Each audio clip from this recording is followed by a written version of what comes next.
Today, we're going to be combining a print with painting on a mat. Let me show you the painting and what it looks like and what I'll be working from and what I refer to while I'm doing the painting up here. Now, this is called Grandpa's Barn. And in the center there, you can see that square. That part inside is a print of one of my paintings. The outside is a mat. And on the bottom, you can see it's wider on the bottom than it is on the top and the sides. And this is so we can paint and bring the painting out onto the mat. And today, with oil, we're going to be painting and letting that print expand out onto the matted surface. Let me show you how you get to the point of setting something up on your easel and getting it ready to paint. First of all, you would take a picture of your painting, just a regular snapshot. This is a photograph, by the way, that Kathwren took. You would take this photo and have it enlarged into about, say about an 8 by 10, and you'll end up something like this. And you're going to take and put it inside of a mat. Now these mats, this is about 3 inches on each side, on the top and the sides, and the bottom is about 8 or 9 inches. So this gives us plenty of room to paint on the bottom.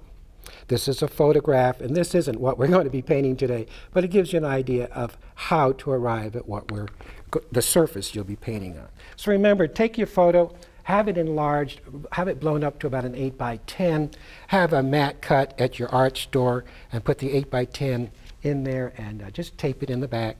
And you're ready to go, and here we are with Grandpa's Barn, all set to go. Now this is about an 8 by 10. I have a little frame on here, and the mat on this one, this is the beauty of doing this kind of stuff. This mat is a beige mat. It's an off-white. Now when you go and have mats cut, you might want yours to be a very pale green or slightly on the pink side, but since this is a landscape, I wanted to do mine on more of an earthy shade. Okay, so we're all ready to go. We're just going to take, and first of all, we have a little pathway in here. Let's come on down to the palette, and we'll take a little touch of medium.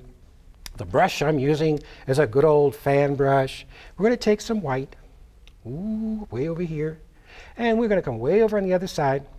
Now I have already taken some white and mixed it with ochre, which makes a very pale ochre-y color.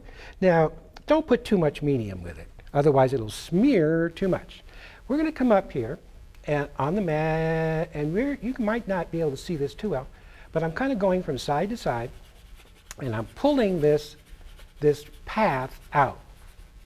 Now, many times you say, okay, this color doesn't quite match what I have in there, so we want the color that we're doing out here to match what's in the print. It's very important, so it looks like it just kind of flows onto the matte surface. So what we'll do is we're going to come down, because I see this is a little bit darker, and we'll come down and add just a little more sienna and ochre and white together. Now, I'm not putting any medium with it, and we're just going to take this up here, and I'm going to add a little bit to that. You can see I just warmed it up a little bit. Now, here's a little trick we're going to do. You don't have to tell anybody. This is just between you and me. I'm going to take a little of that color and place it just a little on the print. So what I've done, I've married the two together, so I don't have to spend all day trying to match this color to this one. I just put a little bit in there. And you'll see me doing this all around the edges to tie everything together. Now we have a nice dark shot in here. We have grass. We'll come down and we'll pick up some sienna, and we'll pick up a little green, maybe a little touch of medium, not much. When I say a little, I just dip the corner of the brush into the medium. And again, this is just a good old fan brush. We're going to take this up here and watch how I just hit this on the upstroke. Yes.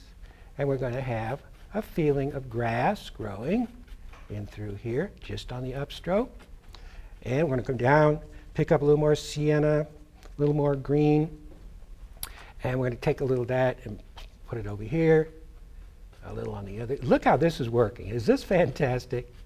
Now again, as I mentioned before, Kathwren's going to do some shows where she's going to come on and show you how to do the same thing, but you're going to be using a photograph. Kathwren went out and photographed our garden, and she did some wonderful rose photos. Kathwren's always been into rose photos anyway. And at home, we have hundreds and hundreds and hundreds of flowers, all in a box. And one day I thought, wouldn't it be a good idea if we were to blow those photos up large, put them inside of a mat, and then paint on the mat and bring them out. Now, I have a computer at home. I didn't take these in and have mine blown up at a place where they do enlargements. I had it on my computer, and I went ahead and scanned the photo in and then blew it up large. So that's how I got to mine. But if you don't have a computer, take it down to your photo or your copy store and have them. They have color enlargements machines. Stick it in there, blow it up, and boy, hey, get your mat cut and have at it. Now, if you guys are doing shows out there, say you're doing painting shows, I'm down here picking up some more. I'll talk to you while I paint some more green and sienna. If you're out there doing painting shows, and say you have originals, and your originals can be a little pricey. You know, I used to do shows a lot, where you have the tent and you go out and sell your work. Well, your originals can be a little pricey. What this does, when you have the print, it gives the folks a chance to buy something that is part original and part print. But what it does, it gives you the chance to lower your price down. Keep your price a little low. That way, you give the folks a chance to get part of an original and part print. So it gives them the best of both worlds. And boy, if you do this, and you start showing your work out there, you better get ready to do a lot of these, because it's going to be a super, super good seller for you. Now here's the top. Remember, we want it to expand, we want it to blow out, we want to punch everybody's buttons. Here I am using the side of the brush. Here's a little bit of that tree coming up there. And maybe a little here, and a little maybe we'll come down and pick up a little sienna to warm it up a little bit. Notice how I'm just hitting it on the down stroke. Down, and it kind of comes up to the tippy edge of the brush and back down. Same here. Do you see that happening? Now, if you're a beginner, say you've never painted in your life. You say, oh, I'm scared to death to paint. Don't even show me the brushes. I don't want to see the paint. And you expect me to put it up there on that clean surface? You're out of your mind. Give this a shot. Try it. Get some paints and brushes. Get your photo. How about grandchildren? How about that? Get them in there. Maybe your grandchildren are playing in a field of flowers. Can you see them just sitting in there, and you come in and you paint the flowers and the daisies out? Oh, boy, I tell you, wouldn't that be wonderful to do? And if you've never painted in your life, give it a shot. Now you see the edge of the mat showing, so you want to kind of come in there and hit that edge so that you don't have the white showing. You can see it starting to expand, it's starting to grow. We're starting to get into some neat stuff happening. Here we have some bushes coming out. We'll take some orange and yellow. Very, very, very dry. Orange and yellow. We'll come back up here and tap, tap. Sometimes you're stroking for grass, and sometimes you're just tap, tapping.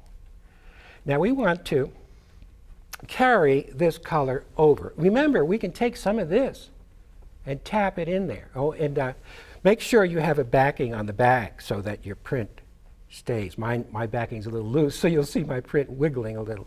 We're going to take a little of this white. Now, we want to match the color that we see on the print onto the outside of the mat. This is where we're going to just take a little white, very dry, very dry. And we're going to take that up here, and we're going to pat, pat.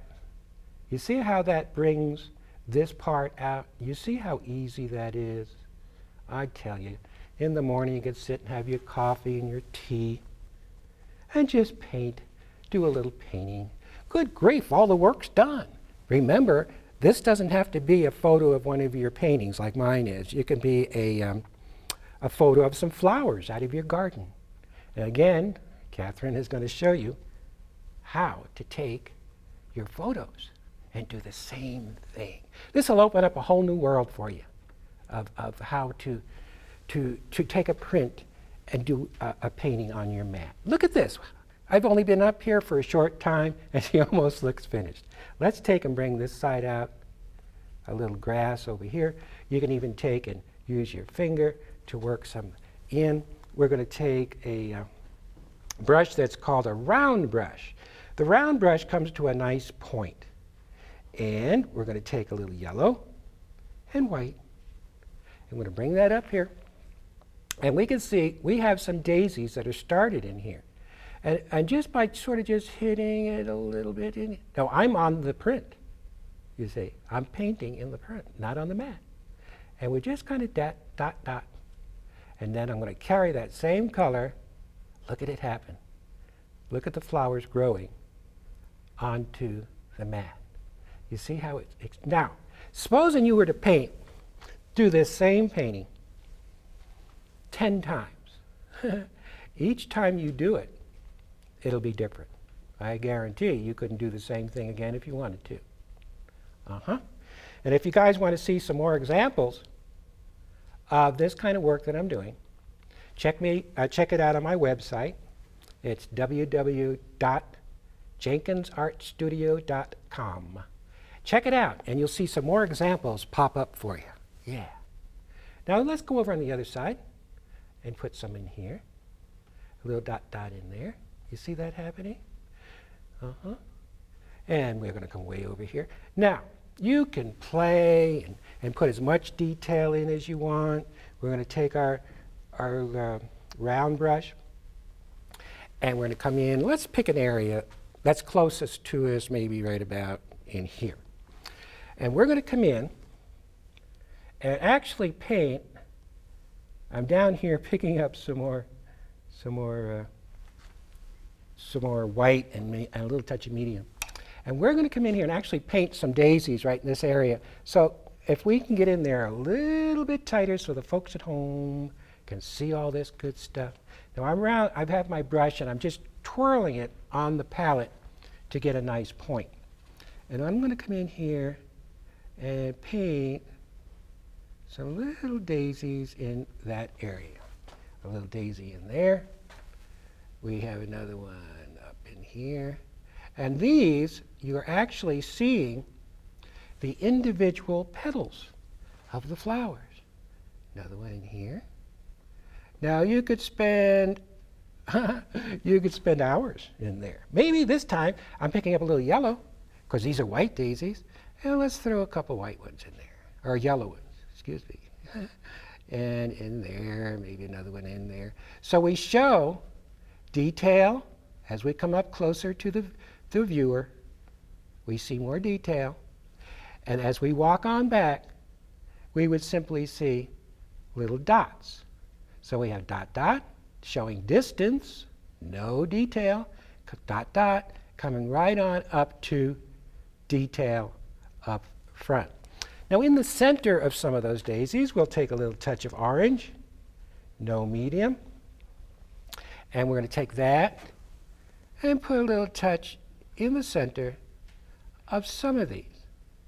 You see how that little bit of warm color brings out the center of the daisy. And it's very, very important to bring that out. Look at this area right in here. Good.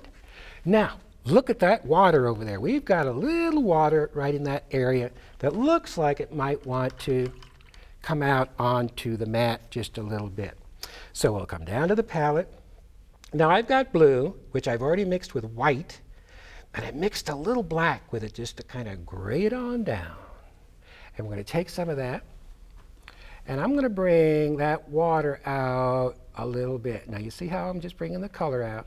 And again, guys, remember, if it doesn't match, who cares? We'll paint some of it in there and make it match.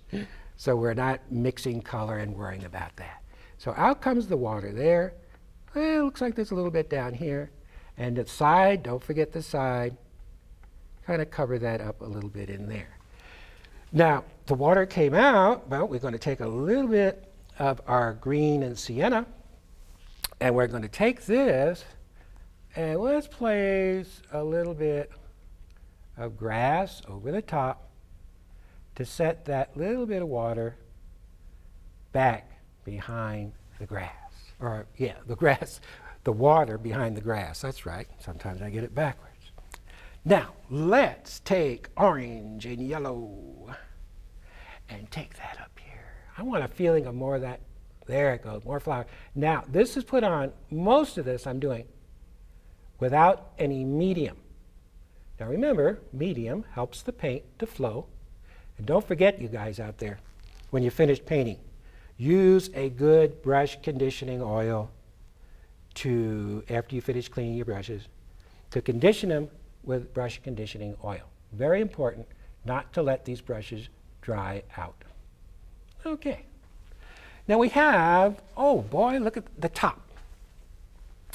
We have some trees way up on the top, and if we come down to the palette, I'll show you another brush we'll be using. This is called a liner brush, a good old liner. And we're going to take this and bring out some of the trees on the top. And the liner brush has to be used very, very wet. And when I use it, I twirl the brush between my fingers to make a nice point. Can you see that point that's on that brush? Very important. Now we're going to take this up to the top. And we're going to come up here and using our liner and just show a little, whoop, did you see that? Can't see through my hand. Another one, whoop, and another one, woo, up there. And another one up here. And you keep these trees very skinny. But you see it kind of opens up and lets it become a little more airy looking. Now it's up to you guys if you want to. We have a couple birch trees over here. And we might want to take a couple of these up. So we'll come down. I use plenty of paper towels. You'll see me into the paper towels all the time. We're going to take, and let's take a little bit of this blue and white. Kind of makes sort of a dirty white. And we're going to take some of that and come on up here. Now I rest my hand on the, I keep wanting to say canvas. I'm so used to using canvas on the mat. And I'm going to bring that on up. Now you're probably just barely able to see that, but it's there. And then we're going to take a little green, and we'll just find a couple of those little nice little darks that are found. Not too many. So just enough to say tree. We don't get carried away. Also, gee, I'd like to thank all you folks out there that have been supporting us over the years and watching the shows. Oop, losing my painting. Everybody back in Virginia and Florida, Tampa, St. Pete, Connecticut, all you folks in Louisiana. Boy, you guys are really fantastic out there, and you folks in Texas too. We really appreciate all the letters that you write. And don't forget, if you want to email me, it'll be on the end of the show if you want to check out my site, or send me something in the mail saying, we didn't like that show you did. No, don't do that. Just tell me if you like the show. Okay, how we doing? Looking good. Look at that.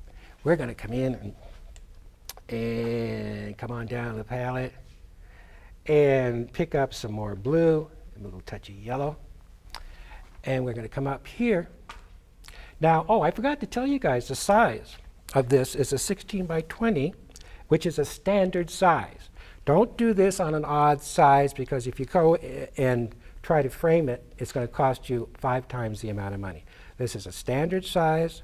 This is not an expensive frame, and it's a 16 by 20. So check with your framer when you go and get your mat cut. Make sure they're cutting it to a standard size for you.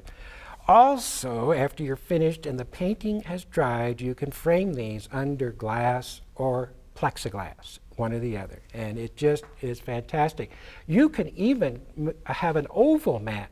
Can you see an oval mat cut where you're going to have a photo of some Kathwren's going to be showing you this on one of the shows, a photo of some roses, and she's going to go in behind it and paint, and the buds are going to be shooting out, and the mat's going to be cooking, and you guys at home will be selling. You'll be giving these away to your friends at Christmas and saving that money, honey. You're going to be cooking. Yes, we're going to take, I love this idea.